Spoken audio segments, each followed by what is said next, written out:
নমস্কার। অনুরাগের ছোঁয়ার আজকের এক আরও সুন্দর পর্বের রিভিউ নিয়ে আমি চলে এসেছি তোমাদের সামনে। তো শুরুতেই দেখতে পাচ্ছি যে সুদীপা তো সেই স্বাস্থ্যকেন্দ্রে চলে এসেছে। সেখানে তার ডক্টর জেঠু অনেকগুলো পেশেন্ট দেখছে আর কি। বলছে ভালো হয়েছে মা তুই এসছিস, কারণ আজকে অনেক পেশেন্টের ভিড় আছে। ওদিকে একজন ফার্স্ট এডের পেশেন্ট আছে, তুই দেখে নিবি। বলে আচ্ছা ঠিক আছে, আমি দেখে নিচ্ছি, তুমি চিন্তা করো না। দেখা যাচ্ছে সেখানে আদিত্য বসে আছে।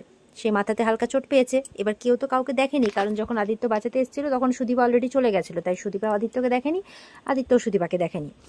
তো এবার সুদীপা দেখছে একটা ইয়াং ছেলে, সে চোট পেয়েছে, নিশ্চয়ই মস্তানি করে এসছে। বলছে যে মস্তানি করেছেন তাই না, জ্বলবে কিন্তু। বলে দিন আমাকে, আমি করে নিতে পারবো ফার্স্ট এডটা। আদিত্য বলছে, বলে করতে হবে না, দরকার নেই, আমি করে দিচ্ছি। বাড়িতে কেউ আছে না নেই? বলে সবাই আছে। বলে তাহলে বাড়িতে কেউ কিছু বলে না? এভাবে যে মস্তানি করে বেড়ান, বেপাড়ার মনে হচ্ছে তো, এই পাড়ার তো মনে হচ্ছে না। তখন বলছে দেখুন আমি মস্তানি করি না, ঠিক আছে, আমি একজন পুলিশ অফিসার, আদিত্য চৌধুরী। তখন অবাক হয়ে তাকিয়ে আছে দীপা। কি আপনি পুলিশ? শুনুন, আমাকে না পুলিশ চেনাবেন না, ঠিক আছে? আমি ছোটবেলা থেকে পুলিশ দেখে আসছি, তাই আমি পুলিশ চিনি। আদিত্য তো কথা শুনে অবাক হচ্ছে। দীপা বলছে আমিও না একজন এমবিবিএস ডক্টর, ঠিক আছে, মানে বলছে আর কি যে আপনি যদি পুলিশ হন তাহলে আমিও কিন্তু এমবিবিএস ডক্টর সুদীপা মিত্র। তো ওর দিকেও তাকিয়ে আছে অবাক হয়ে আদিত্য। আদিত্য বলছে আপনি ছিলেন না ওখানে, গুন্ডাগুলো অত্যাচার করছিল আপনার উপর? বলে আর আপনি নিজেকে পুলিশ বলছেন, আপনি ওখানে দাঁড়িয়ে থেকে দেখছিলেন? ওরা আমার উপরে না, ওরা দুর্বলের উপরে অত্যাচার করে। আপনি কি করছিলেন? দূর থেকে দাঁড়িয়ে দেখছেন, আবার নিজেকে পুলিশ বলছেন? শুনুন, একদম না এরকম মিথ্যে কথা বলবেন না, আর এই পোশাকে পুলিশ এরমভাবে বলছে। তখন সুদীপাকে একজন ডাকে, সুদীপাকে সম্বর্ধনা দেবে তাই ডাকতে এসছে। তো সুদীপা তো ব্যাগ নিয়ে বেরিয়ে পড়ে। আদিত্য বলছে এই সংবর্ধনা সভায় তো আমারও যাওয়ার আছে, তার মানে। তখন সেই ডক্টর জেঠু বলছে ইয়েস, এই হচ্ছে আমাদের সুদীপা মিত্র, আমাদের গর্বের সুদীপা মিত্র, তাই বলছে। এদিকে সুদীপা যাচ্ছে, তখন স্টেজের ওখানে কিছু বাচ্চারা বলে যে তুমি এসছো দিদি, আমাদের একটু নাচের স্টেপটা দেখিয়ে দাও না। বলে আচ্ছা বেশ, দাঁড়া তোরা পজিশনে, আমি দেখিয়ে দিচ্ছি। এ বলে তাদেরকে নাচের স্টেপগুলো দেখিয়ে দেয়। তখন তাকে ডাকতে আসে, কি রে তুই এখানে, চল চল ওখানে তোকে ডাকছে। বলে ও ডাকছে তাই না, আচ্ছা ঠিক আছে আমি আসছি। তো সুদীপাকে তো এবার সম্বোধনা দেওয়ার জন্য স্টেজে ডাকা হচ্ছে। সুদীপা পিসিদের বলছে তোমরাও চলে এসছো? বলে আসবো না, আজকে যে তুই গ্রামের নাম, আমাদের সবার নাম উজ্জ্বল করেছিস। সুদীপাকে তো খুব সম্মান দেওয়া হচ্ছে, খুব মানে সুনাম করা হচ্ছে যে মেডিকেল এন্ট্রান্সে ও ফার্স্ট হয়েছে, এই গ্রামের নাম, এই এলাকার নাম ও উজ্জ্বল করেছে, জেলার নাম উজ্জ্বল করেছে, তাই বলছে। এবার সেখানে আদিত্য চলে আসে, পেছনে তার গাড়ি আসছে আর ও বাইক নিয়ে আসছে পুরো ড্রেস পরে, আর অ্যানাউন্স করছে আমাদের মাঝখানে চলে এসছেন আমাদের বিশেষ অতিথি এসপি আদিত্য চৌধুরী। দীপা তো তখন অবাক হয়ে তাকিয়ে আছে আদিত্যর দিকে, ভাবছে এই তো সত্যি সত্যি পুলিশ অফিসার। আর ওদিকে আদিত্য দীপার দিকে তাকিয়ে আছে। ওদিকে গুন্ডাগুলো বলছে এই একটা বিরাট পুলিশ অফিসার এসছে, একদম বিশাল হিরো হিরো আবভাব। মেন গুন্ডা ছেলেটি বলছে তখন এখানে ভিলেনও আমি আর হিরোও আমি, বুঝতে পেরেছিস?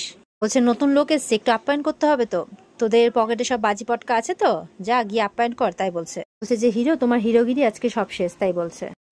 তখন দীপাকে এসে বলছে যে এবার আপনার বিশ্বাস হলো তো যে আমি পুলিশ? মানে দীপা বলছে আপনি সত্যিই পুলিশ? তো বলছে যে এবার বিশ্বাস হলো তো? তো বলছে যে আপনার কাছে নিশ্চয়ই গুন্ডা আর পুলিশের মধ্যে কোনো ফারাক নেই, তাই না? দীপাকে বলছে। দীপা বলছে না না, আমি চিনি, আমি ছোট থেকে পুলিশ দেখছি। তো সুদীপা এসপির সাথে কথা বলছে, এটা দেখে কিন্তু সুদীপার পিসি আর বাবা একটু আশ্চর্য হচ্ছে, মানে কিভাবে চেনে এরকম ব্যাপার আর কি। তখন সুদীপাকে কিন্তু মাইকে কিছু বলার জন্য অনুরোধ করা হয়। এবার আদিত্য বসতে যাবে কি, দীপার মানে সুদীপার কথা শুনে কিন্তু মানে একটু অবাক হয়ে দাঁড়িয়ে থাকে আর কি। তো সুদীপা বলছে মাকে তো বাঁচাতে পারিনি, তবে এবার ডাক্তার হয়ে সবাইকে বাঁচাবো। তো এই কথাটা কোথাও না কোথাও মনে লাগে, তাই আর কি বসে না, দাঁড়িয়ে থেকে কথাগুলো শোনে। এরপরে এসপি আদিত্য চৌধুরী কিন্তু মানে সুদীপার হাতে ট্রফি আর মানে সার্টিফিকেট তুলে দেবে। এবার তুলে দিতে যাবে কি, তখনই ফোন চলে আসে। তো স্যারের ফোন এসছে উপর মহল থেকে।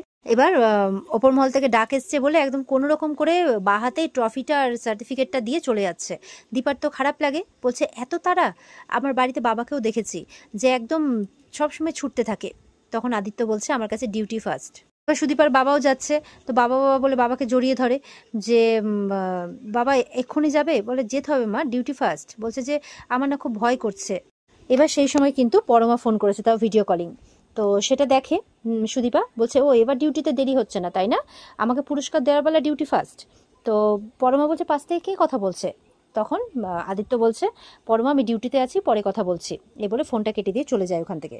এবার সুদীপাকে আবারও মঞ্চে ডাকা হয়। সুদীপা মঞ্চে যাবে কি, সেই সময় একটা কথা আওয়াজ শুনতে পাই, মানে আদিত্য বলছে যে হিমাদ্রি বাবু জাম্প, মানে হিমাদ্রি হচ্ছে সুদীপার বাবার নাম। তো স্যার বলে চিৎকার করে, তারপরে কিন্তু একটা বোম ব্লাস্ট হয়, আর এদিক থেকে সুদীপা বাবা বলে চিৎকার করে ওঠে, আর সবাই মিলে তখন ওদিকে দৌড়ে যায়। এদিকে তো বাবা বাবা বলে ডেকেই যাচ্ছে, আর ওদিকে তার মানে পিসির দাদা দাদা বলে ডাকছে। এদিকে আদিত্য দেখছে যে মেয়েটা তার বাবাকে ডাকছে। আদিত্য আগুনের মধ্যে ঝাঁপ দিচ্ছে হিমাদ্রি বাবু করে। তখন সুদীপা বলছে একজন অন্য মানুষ আমার বাবার জন্য আগুনে ঝাঁপ দিচ্ছে। সুদীপাও তখন তার বাবাকে খুঁজছে। এদিকে বাবা বাবা করতে করতে মানে অজ্ঞান হয়ে যায় সুদীপা। তখন আদিত্য ধরে। এদিকে তো আদিত্য বলছে শুনছেন শুনছেন, কিন্তু দীপার কোনো জ্ঞান নেই। আর ওদিকে পরমা বলছে যে এই একটা মানুষ, মানে ফোন করে আছে তো ফোনে পাচ্ছে না, বলে আমি জীবনে যা চেয়েছি তাই পেয়েছি, আর এই একটা মানুষ যাকে আমি এত চাইছি কিন্তু পাচ্ছি না, তাই বলছে। এটা প্রথমবার হচ্ছে আমার সাথে। বলছে যাই হোক, ভালো যখন বেসেছি তখন অপেক্ষা তো করতেই হবে। আর আমি জানি আদিত্য সময় হলে ঠিক আমাকে কল করে নেবে। আর ওদিক থেকে তার মা ঘর দুয়ার গোছাচ্ছে আর মেয়ের কথা শুনে হাসছে। এবার তার মা বলছে কিরে হাসি খুশি ভাব, কি হয়েছে বলতো। মেয়ে লজ্জা পেয়ে যায়, যেতে যাবে কি বাবার সামনে। বলে কি হয়েছে রে মা, বল না বল না, ব্যাপারটা কি সিরিয়াস? মানে মা বাবা কিন্তু একদম বন্ধুর মতো, বাবা তো যেন বেশি। বলছে বল না, তাহলে কি আমরা জামা হিসেবে তাকে মেনে নেবো, এরকম বলছে। বলে ইস বাবা, মানে পাপা মামা কি বলছো বলো তো তোমরা। পরমা তত করে কিন্তু লজ্জা পেয়ে যাচ্ছে আর হাসছে। এবার মেয়ে কিন্তু মানে মা বাবাকে নিয়ে নাচ করছে আর গান করছে মনের আনন্দে। মা বাবাও খুব খুশি। এরপরে তো ফোন করছে, আবারও সে ফোন ধরছে না, এবার রেগে যায়। বলছে মাম্মা পাপা বলবো কি করে, সে তো আমার ফোনটাই তুলছে না। তার বাবা মাও পাশে গিয়ে বসে পড়েছে। বলে এত বড় সাহস, আমার মেয়ের ফোনটাই তুলছে না, দাঁড়া সে করছেটা কি, তাই বলছে। এবার তো ধরতে বলে মেয়েকে, মানে পিসিকে বলে আর কি। তখন পিসি সুদীপাকে ধরে। আর ওদিকে দেখা যাচ্ছে হিমাদ্রিবাবু আসছেন। তখন কিছু হয়নি, সামান্য একটু চোট লেগেছে, উনি জাম্প দিয়ে দিয়েছিলেন। তো মেয়েকে দেখে ছুটে আসে মেয়ের কাছে। তো বলছে ওই দেখ বাবা এসেছে। বাবাকে দেখে তো জড়িয়ে ধরে বাবাকে সুদীপা। কাঁদতে কাঁদতে বলছে বাবা তোমার কিচ্ছু হয়নি তো? বলে না রে মা, আমার কিচ্ছু হয়নি। আমার যদি কিছু হতো তাহলে কি আমি তোর এই সুন্দর মুখখানা দেখতে পেতাম, তাই বলছে। বলছে বাবা তোমার কোথাও চোট লাগেনি তো? দেখে হাতে কেটে গেছে। বলে এই তো অনেকটা কেটে গেছে। বলে এইটুকু তো হবেই রে মা। আচ্ছা আমি গাড়ি থেকে লাফিয়ে পড়েছি তো, স্যার ইনফর্ম করতে আমি গাড়ি থেকে লাফিয়ে পড়েছি, পরেই তো এই ব্লাস্টটা হলো, বুঝলি রে মা। তখন কিন্তু সুদীপা আদিত্যর দিকে তাকাচ্ছে, কারণ তার জন্যই তার বাবা প্রাণে বেঁচেছে। তো মানে হিমাদ্রি বাবু বলছেন যে শুধুমাত্র আপনার জন্য আজকে আমার প্রাণটা বেঁচেছে। আপনি যদি সময় মতো আমাকে না বলতেন তাহলে যে কি হতো, আমি আপনার কাছে কৃতজ্ঞ থাকবো। আমার মেয়ে তার বাবার প্রাণের আশঙ্কা করে আমার জন্য ছুটে আসবে, সেটা তো খুব স্বাভাবিক, কিন্তু আপনি আজকে যা করেছেন। তখন আদিত্য বলছে আমার জায়গায় আপনি থাকলে আপনি এই কাজটাই করতেন হিমাদ্রি বাবু। সুদীপা কিন্তু আদিত্যর দিকে তাকিয়ে আছে।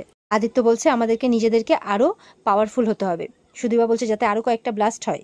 বলছে আজকের মতো না হয়ে বেশ কিছু মানুষজনের প্রাণ চলে যায়, আরো কিছু ক্ষতি হয়, তাই তো?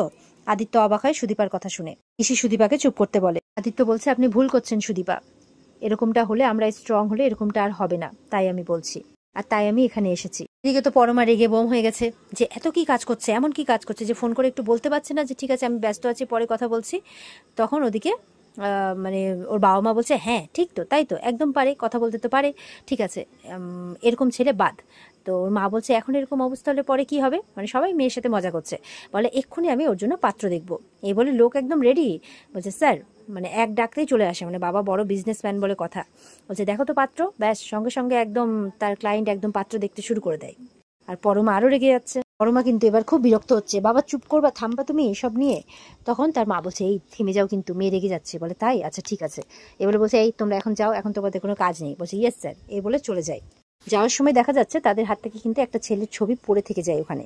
সুদীপা বলছে এসে কি করতে পারলেন শুনি? এই ব্লাস্টটা তো ওই কারণেই করা হয়েছে যাতে এখানে নতুন কেউ এসে টিকতে না পারে, আপনার জন্যই ব্লাস্টটা করা হয়েছে, যাতে আপনি ভয় পেয়ে যান। সুদীপার বাবা বলছে মারে এরকম ভাবে বলিস না রে। বলছে কিছু মনে করবেন না, ও দুশ্চিন্তায় ভয়ে এসব কথা বলে ফেলছে, ও কিন্তু মন থেকে বলছে না। সুদীপা বলছে আমি যা বলছি একদম ঠিক বলছি বাবা। বলছে চুপ কর মা, চুপ কর, উনি প্রাণ বাঁচিয়েছেন। বলে কেন চুপ করবো বাবা, আমি একদম ঠিক কথা বলেছি। এখানে মানুষ কি সবসময় ভয়ে ভয়ে দিন কাটাবে? কেউ কি একটু শান্তিভাবে স্বাভাবিকভাবে দিন কাটাতে পারবে না? সবসময় ভয় পাবে যে এই বোধহয় কিছু হয়ে যাবে, এই বোধহয় কিছু হয়ে যাবে। এখানে এসে আপনার কি লাভ হলো শুনি, যদি আমার বাবার কিছু হয়ে যেত তখন? তার বাবা বলছে ওরে আমার কিছু হবে না রে মা। বলছে তুই ডাক্তার হবি, বড় ডাক্তার হবি, আমার কিছু হয়ে গেলে আমি দেখবো কি করে বল। আদিত্য বলছে আমাদের দায়িত্বটা কেমন সেটা আপনার মেয়ে এখনো জানে না হিমাদ্রি বাবু। সুদীপা বলছে জানবো না কেমন করে? আমি আমার বাবাকে একজন ঠিকঠাক পুলিশ বলে জানি, একজন দায়িত্ববান পুলিশ বলে মনে করি আমার বাবাকেই। আমার এই চাকরিটা একদম ভালো লাগে না, সবসময় ভয়ে ভয়ে থাকি যে কখন কি হয়ে যায়। আর কোনো সময় মানুষকে আবার মারতে হয়, কিন্তু আমি তো মানুষের প্রাণ বাঁচাতে চাই। সে যেমনই মানুষ হোক না কেন, পাপি তাপি যেমনই মানুষ, সে তো একটা মানুষ, আমার কাছে একটা প্রাণ, আর সেই প্রাণের মূল্য আমার কাছে সবার আগে। এবার আদিত্য রেগে যায়। মিস সুদীপা মিত্র জোরে করে বলে সে মেডিকেল এন্ট্রান্সে ফার্স্ট হয়েছেন, বড় ডাক্তার হবেন, মানুষের প্রাণ বাঁচাবেন, কিন্তু আপনাকে কে বললো যে মানুষের প্রাণ শুধু ডাক্তাররাই বাঁচায়, পুলিশরা বাঁচায় না? আর হ্যাঁ আপনি এখনো ডাক্তার হননি, হবেন, হওয়ার পর যা করার করবেন, ঠিক আছে, কিন্তু আমি পুলিশ হয়েছি, তাই প্লিজ কি ঠিক কি ভুল আমাকে বোঝাতে আসবেন না। সুদীপা তো চুপ করে যায় খানিকক্ষণের জন্য। তখন তার বাবার পিসি নিয়ে যাচ্ছে তাকে। এবার সে আবার ঘুরে আসছে। বলছে সুন্দর বলে বলে একজন আছে এখানে, সে সারা মানে গায়ে নিজের তাণ্ডব করে বেড়াচ্ছে। তার মাথার উপরে প্রভাবশালী কারো হাত আছে, সে তাই জন্য কারোর তোয়াক্কা করে না। ক্ষমতা থাকলে তাকে ধরে দেখান। সে শুধু গ্রামের দুর্বল মানুষদের নয়, মেয়েদের উপরে অত্যাচার করে। তাই পারলে তার হাত থেকে গ্রামকে রক্ষা করে দেখান। আমার বাবা সারা জীবনে অনেক কিছু করেছে, নিজের প্রাণের ঝুঁকি পর্যন্ত নিয়েছে সবার জন্যে। আমি আমার বাবাকে আর এই কাজ করতে দেবো না, বাবাকে এখান থেকে নিয়ে চলে যাব। আদিত্য বলছে, আপনার কি মনে হয় আমি এখানে পুরস্কার বিতরণ করতে এসেছি? আর হিমাদ্রি বাবু, আপনার মেয়ের যখন এতই ভয়, তাহলে এত বছর ধরে আপনি চাকরিটা করছেন কেন? মেয়েকে ডাক্তারি পড়াচ্ছেন ঠিকই, কিন্তু ভদ্রতা শেখাতে পারেননি। সুদীপা তো খুব রেগে যায়। শুনুন, আপনি তেরে যেতে যায়, তখন তার বাবা বলছে, না না না, আর নয় আর নয়, আর কথা বলিস না মা, চল এখান থেকে, এই বলে নিয়ে চলে যায়। কিন্তু আদিত্যর কানে কিন্তু সুদীপার বলা কথাগুলো বাজতে থাকে। যদি সত্যি ন্যায় কিছু করতে চান তাহলে ওকে ধরে দেখান, মানে এই কথাগুলো। আদিত্য বলছে, যে বা যারা ব্লাস্টটা করেছে, এখানে সন্ত্রাস করেছে, তাদেরকে আমি ছাড়বো না। আর এখানেই আজকের পর্ব শেষ হয়ে যায়। তো বন্ধুরা, এই ছিল আজকের পর্বের রিভিউ। কেমন লাগলো কমেন্টে জানাবে, আর আমাদের সাথে জুড়তে চ্যানেলকে সাবস্ক্রাইব অবশ্যই করবে। দেখা হচ্ছে তোমাদের সাথে আগামীকালকে। সবাই খুব ভালো থাকবে। আজকের মতো এই পর্যন্তই, টাটা।